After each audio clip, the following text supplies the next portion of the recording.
Meu amigo, minha amiga, estamos aqui outra vez, graças a Deus. Eu espero que você tenha assistido o vídeo que eu coloquei. Se não assistiu, assista. Mas o nosso assunto de hoje é este, né? O bolsonarismo chora o finado Bolsonaro. E eu estou colocando esse vídeo justamente no dia 2, o dia dos finados. Mas eu quero pedir para você que está chegando pela primeira vez no canal, que se inscreva, que ative o sininho das notificações, todos deem certinho, que é importante. Também deixe um comentário, gente, é importante. Mas o mais importante, para vocês me ajudar e também ter uma informação completa, assiste o vídeo até o final. Não custa, gente, perder uns minutinhos para a gente poder interagir, para a gente poder fazer essas reflexões, tá bom? Eu vou fazer conteúdo específico sobre essa matéria, mas eu entendo que tem que haver sim uma regulação das mídias, da imprensa e etc e tal.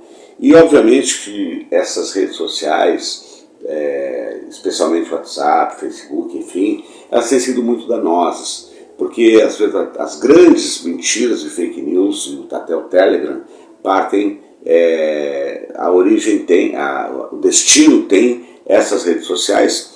E eu quero também fazer um destaque: a ignorância do povo brasileiro é algo assustador. Mas eu vou deixar isso para outro cenário. Também quero falar sobre a questão do Xandão, do STF. Tem um monte de coisas, gente, que eu quero discutir com vocês. Inclusive está um pouco difícil assim, hoje eu pensei, o que eu vou dizer? Mas vou falar sobre essa questão do bolsonarismo, o choro bolsonarista pelo finado Bolsonaro. O Bolsonaro já está morto, só que o bolsonarismo ainda não quis enterrar, é como se estivesse ainda velando. Mas a grande verdade nessa contextualização, e eu quero então ir para esse encaixe, é que deveríamos, quem sabe, fazer um busto do Bolsonaro e algumas menções, como fez a Alemanha no pós-Segunda Guerra Mundial, onde fez um monumento sobre o que era o nazismo para que nunca mais se repita na Alemanha. E é isso que tem que acontecer no Brasil. Gente, não é porque o Lula ganhou que nós estaremos em brancas nuvens. Estaremos num campo progressista, democrático, de melhoria da economia, dentre os fatores que já começou a render dividendos sem o Lula ser presidente. Mas a verdade é que esse bolsonarismo, ele se enraizou. A prova está no que você viu aí nas redes sociais, nos vídeos, eles fechando rodovias e etc e tal. E se acontecesse isso com o movimento do Sem Terra, o tratamento não seria o mesmo, que já está sendo questionado o diretor da PF e que só tomou atitude porque houve uma representação da Confederação Nacional dos Transportes.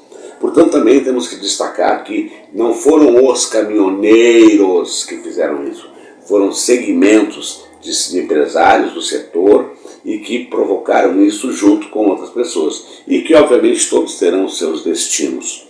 Mas por que temos que fazer um busto do Bolsonaro e lembrar essa treva como história? Porque o índice de boçalidade que se viu nesses 4 anos é algo inimaginável.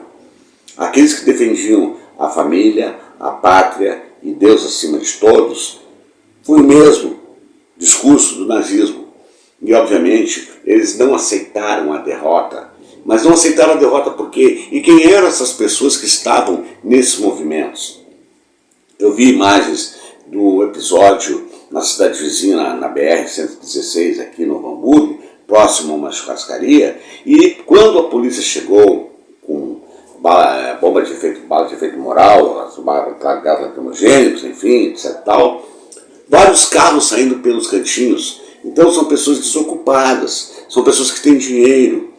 E eles continuam com os ataques aos nordestinos, e eles chegaram inclusive a acreditar, na informação que eu recebi, que a Rússia tinha descoberto a fraude nas eleições, tudo mentira. Então, a verdade é que nós temos que ver o seguinte: qual é a liberdade que esta gente está pregando? Qual é a pátria que eles estão pregando? Então, um ato ridículo, nefasto, nojento, e eles mereceram sim o spray de pimenta na cara, mereceram as bombas de efeito moral, mereceram de tudo que aconteceu e ainda terão que responder criminalmente, inclusive quem liderou esses movimentos.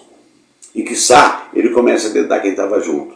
Tomaram multas, a PF, depois que o Xandão caneteou, referendado pelo STF, começaram a trabalhar feito bicho, e os governadores depois que também ficaram ali meio sem saber o que fazer, mentira, dando trela para essa gente, aí veio a recomendação e eles começaram a agir.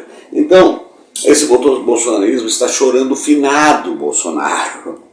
O Bolsonaro está morto, o Bolsonaro nasceu morto, o Bolsonaro foi um zumbi e um zombador da pátria, um zombador da Constituição, e no pronunciamento dele hoje, sem vergonha, mau caráter, não reconheceu a vitória do Lula, não sinalizou para a nação o aspecto democrático, falou que sempre andou pela Constituição, mentira, foi o cara que mais quebrou a Constituição. Eu quero fazer assim um spoiler, o STF deixou ele fazer o que ele fez das PECs inconstitucionais que aconteceram para evitar o que nós estamos vendo hoje.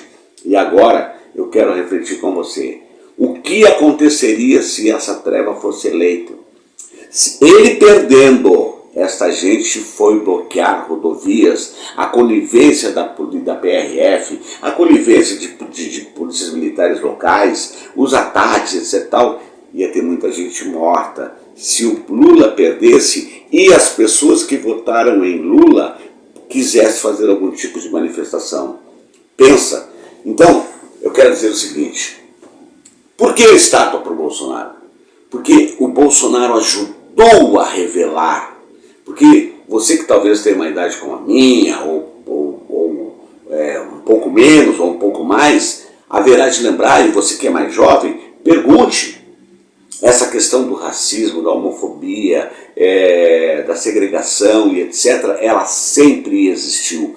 Mas depois do regime militar, depois da redemocratização, eles ficaram silenciosos. Então, eles nunca diziam que eles eram racistas, mas eles chamavam do moreno, que é um termo racista. Se você chamar negro de negro, ele se sente muito mais respeitado do que você chamar de moreno. Isso é racismo.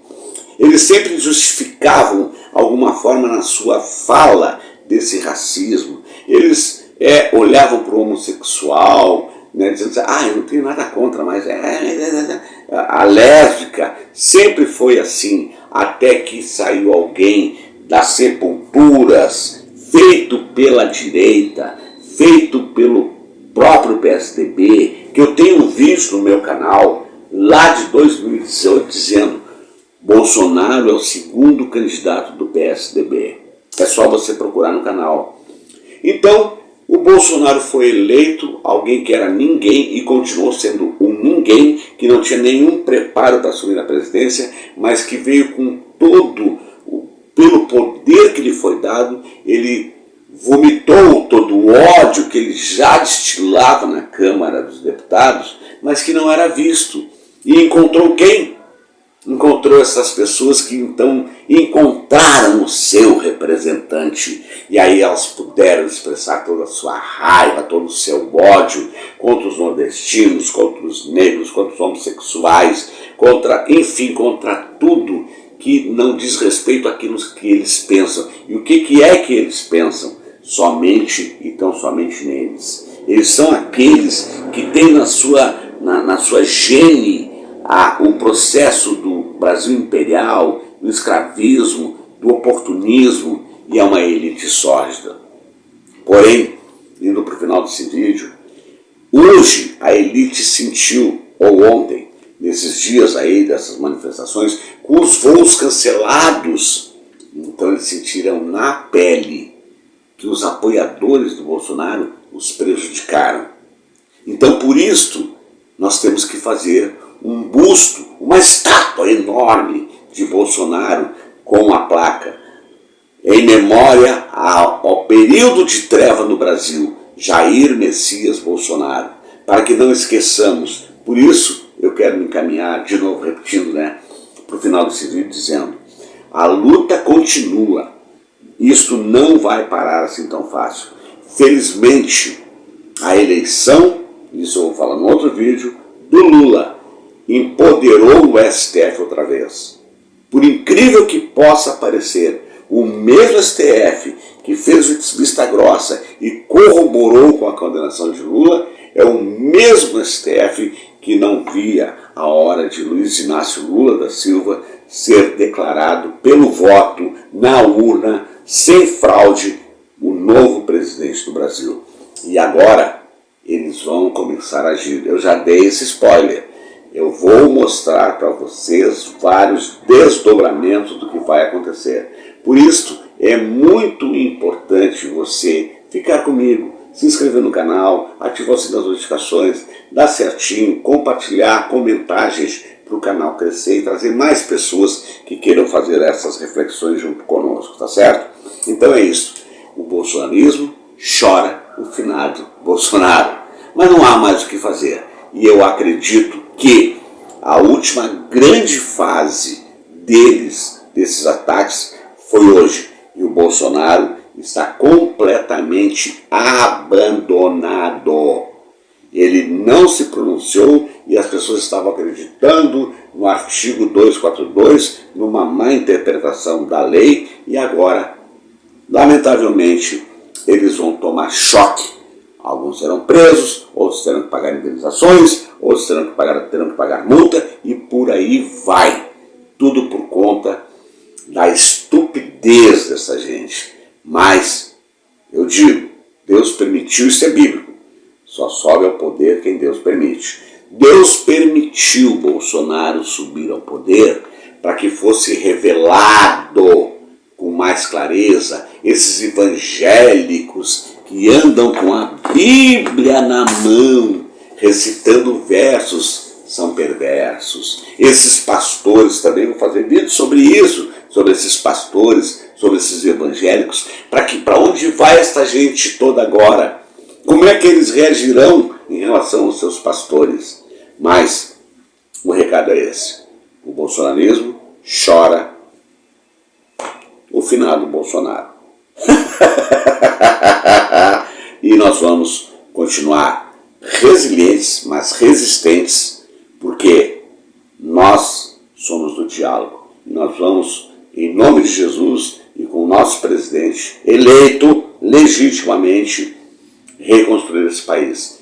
Mas sabedores de que não nos livraremos deste bolsonarismo tão facilmente. Porque eles, não é que eles sejam arrojados, eles são ignorantes ao extremo. E eles são orquestrados pelo seu poder econômico, que lhes faz pensar que eles têm o direito de fazer o que bem entende. E de novo, no vídeo de ontem eu disse isso, que foi postado na terça-feira. Eu disse: parabéns aos pobres espalhados por esse país e aos nordestinos, que foram eles os responsáveis pela eleição de Luiz Inácio Lula da Silva, numa sinalização clara, um recado claro a esta elite nojenta existente no Brasil, e pior, saber que tem pobre de direita e que apoiaram este golpista sem noção e que agora, graças a Deus, vai para o lixo da história. Mas nós não podemos deixar esta história morrer, para que ela seja sempre lembrada e nunca mais aconteça no país. Está dado o meu recado, aqui a voz da esquerda resistente, a verdade doe quem doer. E como eu sempre digo ao final de cada conteúdo, com a graça de Deus, até o nosso próximo encontro.